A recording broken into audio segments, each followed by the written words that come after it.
اللہ تبارک و تعالیٰ نے اس کائنات میں جب ہمیں بھیجا ہے تو رشتوں کے بندھن میں باندھا ہے۔ اللہ تبارک و تعالیٰ نے انسانوں کو وسیلہ بنایا ہے انسانی آبادی کے بڑھنے کا۔ رب اگر چاہے تو بغیر ماں باپ کے بھی انسان کو تخلیق فرمائے۔ جناب آدم علیہ السلام کو بغیر ماں باپ کے پیدا فرمایا۔ اس کی حکمت کا تقاضا ہو تو وہ بغیر باپ کے جناب عیسیٰ علیہ السلام کو پیدا کرے، لیکن اس نے اصول فطرت یہ بنایا ہے کہ ماں باپ کی برکت سے اللہ تبارک و تعالیٰ اس دنیا میں افزائش نسل فرماتا ہے۔ اور جب ماں باپ کسی شخص کو نصیب ہوتے ہیں تو پھر اللہ تبارک و تعالیٰ ان کے دلوں کو نرم کرتا ہے۔ آپ دیکھیے کہ وہ بیٹی جو اپنے باپ کی بڑی لاڈلی ہے اور وہ کسی کے گھر میں جاتی ہے تو وہاں دیکھتی ہے کہ کسی بچے نے کیا کر دی ہے یا کسی وجہ سے اس نے پیشاب کر دیا ہے، تو اس بیٹی کو خود کیا آنی شروع ہو جاتی ہے، وہ خود تکلیف محسوس کرتی ہے اور وہ کہتی ہے دیکھو یار یہ کیا معاملہ ہو گیا ہے، کس طرح کا ان کے گھر کا ماحول ہے، میری تو طبیعت خراب ہو گئی۔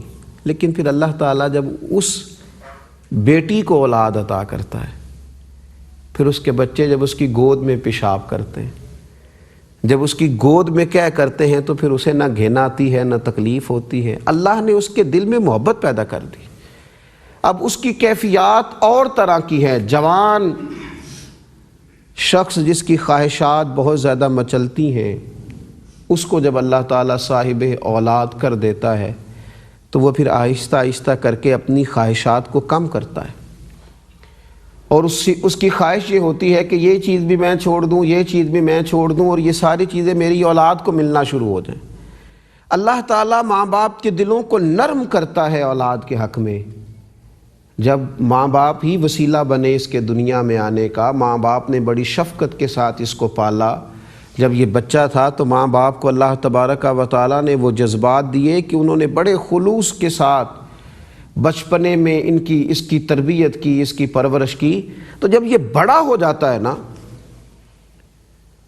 تو اب پھر اللہ تبارک و تعالیٰ کی قدرت کا یہ فیصلہ ہے کہ یہ بھی اپنے ماں باپ کے حق میں بہت نرم ہو جائے، یہ بھی اپنے بازو کھول کے رکھے، اپنے ماں باپ کے لیے اس کے دل میں بہت سخت احترام کے جذبات ہوں، یہ بڑی گہرائی کے ساتھ اپنے ماں باپ کے لیے محبت رکھے۔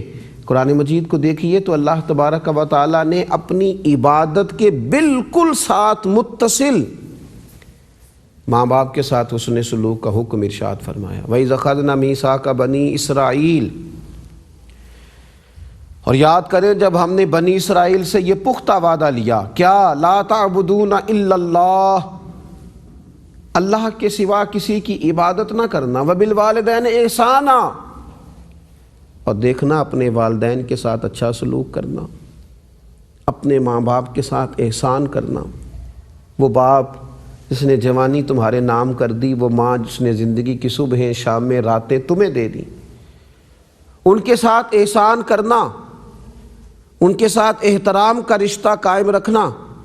رسول اللہ صلی اللہ تعالیٰ علیہ وسلم سے سوال کیا گیا، یا رسول اللہ صلی اللہ تعالیٰ علیہ وسلم، اللہ تعالیٰ کے نزدیک سب سے محبوب عمل کون سا ہے؟ تو نبی اکرم صلی اللہ تعالیٰ علیہ وسلم نے فرمایا ٹھیک وقت پہ نماز پڑھنا، یعنی اللہ کی عبادت کرنا۔ اس شخص نے فوراً عرض کی، یا رسول اللہ اس کے بعد؟ تو حضور نے فرمایا ماں باپ کے ساتھ اچھا سلوک کرنا۔